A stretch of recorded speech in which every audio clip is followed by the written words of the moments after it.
Pozdrav ljudi, kako ste? Šta je ovo? Zašto mi opet gostivanje? Yes, hoću da izađem. Dobro, ovo se skloni. Stajem da vidim. Ovako. Evo. Dame i gospodo.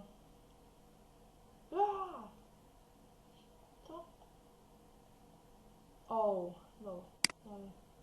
Čekajte. Close.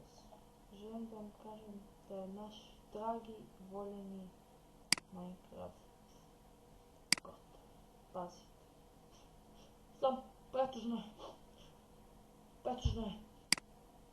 Gledajte samo. Sad se desiti sada. Ovaj put se nije ništa desilo studno. Pa isto. Evo, gledajte. Vidimo Minecraft. Šta se ti desi? Gledajte samo. Samo ne stane, to je la. Ljudi, ja mislim da je...